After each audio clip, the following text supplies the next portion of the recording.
نحمدہ و نصلی و نسلم علی رسول الکریم اما بعد فاعوذ باللہ من الشیطان الرجیم بسم اللہ الرحمن الرحیم قل هو اللہ احد صدق اللہ العظیم دل ہو بیتاب تو پڑھ سید عالم پہ درود دل ہو بیتاب تو پڑھ سید عالم پہ درود دل کی تسکین ثناخانی سرکار میں ہے الصلاۃ والسلام علیکہ یا رسول اللہ الصلاۃ والسلام علیکہ یا حبیب اللہ لکھاں ساک نے بندے دے وچ دنیا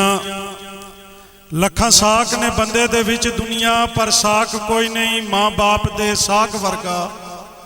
پتر پاویں زمانے دا ولی ہوے نہیں ماں باپ دے پیراں دی خاک ورگا قابل صد عزت و تکریم حضرات علماء کرام بہت ہی عزت دے لائق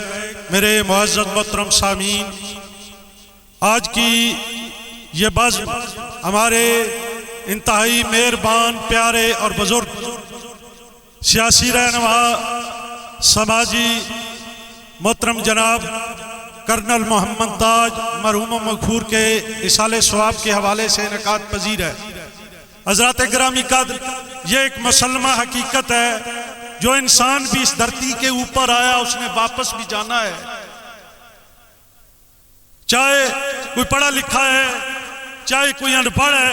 چاہے مالدار ہے، چاہے غریب ہے، کسی بھی مذہب مسلک فرقے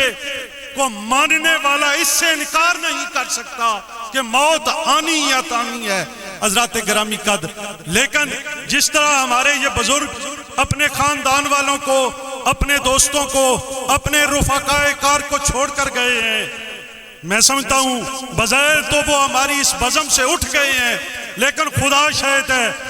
مدتوں وہ یاد رہیں گے۔ کیسے یاد رہیں گے؟ میں یاد کرواؤں گا تو وہ یاد رہیں گے، چودھری سکلین صاحب یاد کروائیں گے تو یاد رہیں گے،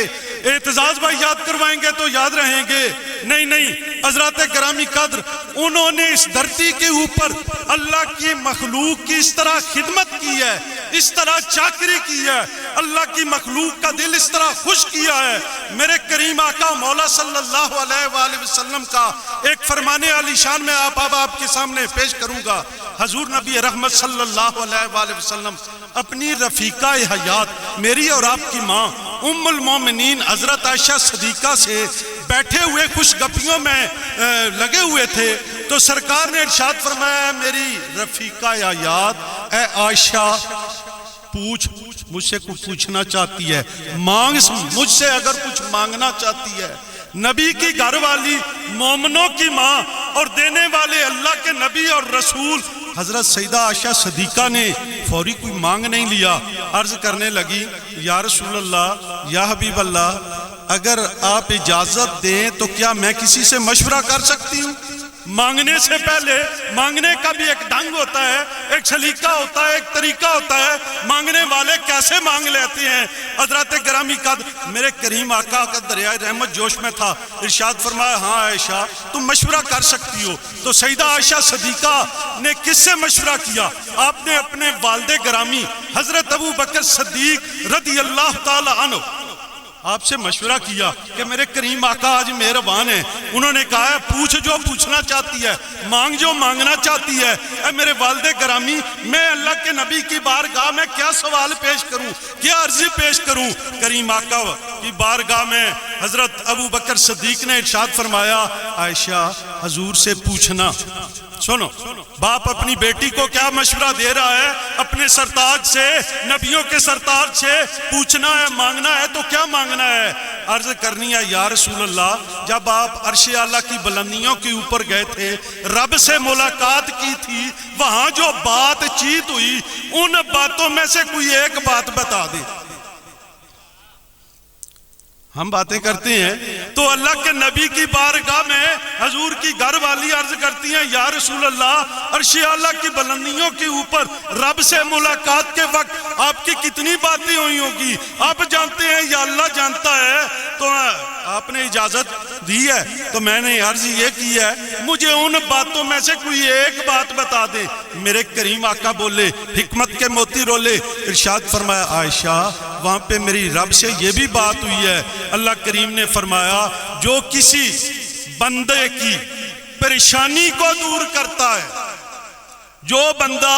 کسی بندے کی پریشانی کو دور کرتا ہے اللہ کریم اس کے سارے گناہوں کو معاف کر دیتا ہے، اس کو بخش دیتا ہے۔ حضرات گرامی قد سیدہ عائشہ کائنات کی خوشی کی حد نہ رہی کہ جو بندہ کسی بندے کی پریشانی دور کر دے، کسی کا مسئلہ حل کر دے، کسی سوالی کی جولی کو بھر دے، اللہ اس پہ اوپر اتنا راضی ہو جاتا ہے۔ واپس پلٹی اور حضرت ابو بکر صدیق بھی انتظار فرما رہے تھے۔ حضرات گرامی قد جب بیٹی نے اپنے باپ کو یہ بات بتائی، حضرت ابو بکر صدیق نے رونا شروع کر دیا۔ سیدہ عائشہ صدیقہ ارشاد فرماتی ہیں ابا جان یہ تو خوشی کی بات ہے، یہ مسرت کی بات ہے، شادمانی کی بات ہے، کوئی بندہ کسی کے کام آ جائے، کسی کے ساتھ بھلا کر دے، کسی کی دل جوئی کر دے، اللہ اس سے راضی ہو جاتا ہے۔ میرے کریم آقا کے اس پہلے سچے سچے عاشق آزاد مردوں میں سب سے پہلے اسلام کی دولت حضرت ابو بکر صدیق کو ملی تھی۔ آپ رو رہے ہیں، آپ نے ارشاد فرمایا اے میری بیٹی تمہاری یہ بات تو صحیح ہے،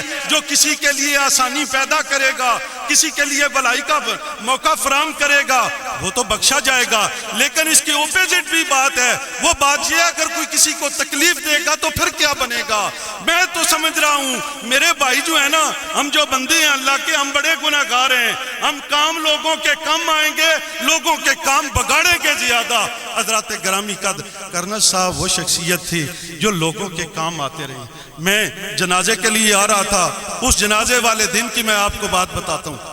ڈمیلی سے جب ہم نیچے اترے تو وہاں ایک بزرگ 82 سال ان کی عمر تھی،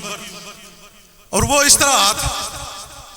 جانتے نہیں کسی کو، نہ کسی گاڑی والے کو جانتے ہیں، نہ کوئی گاڑی والا انہیں جانتا ہے، لیکن وہ اس طرح ہاتھ کر رہے ہیں اور ساتھ یوں اشارہ کر رہے ہیں کہ میں نے جنازے کے اوپر جانا ہے۔ ہم سمجھ گئے کہ ان بزرگوں کا مقصد یہی ہے۔ ہم نے گاڑی کھڑی کی، بٹھایا، پوچھا جی کدھر جانا ہے بابا جی؟ کہنے لگے جی کرنل تاج صاحب اس دنیا سے چلے گئے ہیں، بڑے اچھے بندے تھے۔ ہم نے کہا آپ کو کیسے پتا چلا؟ یار میں جانتا ہوں بڑے ہی اچھے تھے، ہمارے بھی کام آئے ہیں، باقی لوگوں پہ بھی کام آئے ہیں۔ حضرات محترم خدا شاہد ہے اس بابے کی ایک آنکھ سے وہ معذور تھا، اور معذور کس وقت سے تھا؟ جب ماں کی ابھی گود میں تھا۔ کہنے لگا، ہم نے پوچھا بابا جی آنکھ کو کیا ہوا ہے؟ کہا میں چھوٹا تھا، میری ماں مجھے بتاتی تھی بڑے بھائی نے وہ ایک چلم ہوتی ہے، ایک حقہ ہوتا ہے اور ایک چلم استعمال کیا کرتے تھے، اس کی جو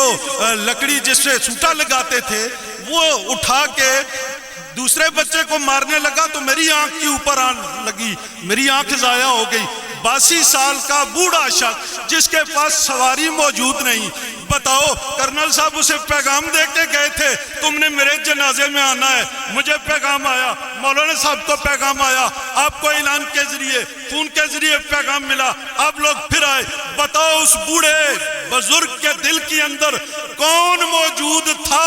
جس نے اسے مجبور کیا کہ کرنل تاج صاحب آج اس دنیا سے جا رہے ہیں، چلو تمہیں بھی موقع مل گیا ہے، اس کو الوداعی سلام کر لو۔ بابے کا بیٹا نہیں ہے، بیٹی نہیں ہے، کوئی اولاد نہیں ہے، یہ نہیں ہے کہ ان کا کوئی سیاسی رکھ رکھاؤ تھا، ان کی جان پہچان زیادہ تھی، نہ اندر کوئی انہیں جانتا ہوگا، لیکن ان کے دل کے اندر کرنل صاحب موجود تھے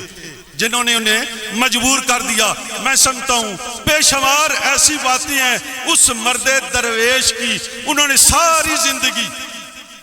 میں جس سٹیج کے اوپر کھڑا ہوں ذمہ داری کے ساتھ کہہ رہا ہوں، میرے ایک عالم دین ہے، بیرا شیخ سے فارغ التحصیل ہیں، وہ فرمانے لگے میرے بھائی آ رہے تھے، جی ٹی روڈ کے اوپر اترے، 10 کا ٹائم تھا رات کا، ایک گاڑی والا آیا، اس نے بٹھا لیا، گھر پہنچے، والد صاحب نے کہا بیٹا اتنی دیر سے کیوں آئے ہو؟ ہمارا علاقہ اتنا سیف نہیں ہے، کیسے آئے ہو؟ انہوں نے کہا جی کرنل تاج صاحب آ رہے تھے، ان کی فیملی بھی وہاں موجود تھی، لیکن انہوں نے مجھے بٹھا لیا اور یوں اتار دیا، میں اپنے گھر پہنچ گیا ہوں۔ وہ خدا شاہد ہے، وہ کہتے ہیں آج تک نہ کرنل صاحب نہ ان کی ٹیم ہمارے پاس کبھی آئی ہے ووٹوں کے لیے، اور ہم بھی ان کے پولنگ پہ کبھی نہیں گئے، لیکن ہم نے تہیہ کر لیا ہمارے خاندان والوں نے کہ ہم نے اپنا ساتھ دینا ہے کرنل صاحب کا، یہ اچھے لوگ ہیں۔ بتاؤ لوگوں کے دلوں کے اندر کرنل صاحب کیسے داخل ہوئے؟ حضرات گرامی قد وہ پیار کی وجہ سے داخل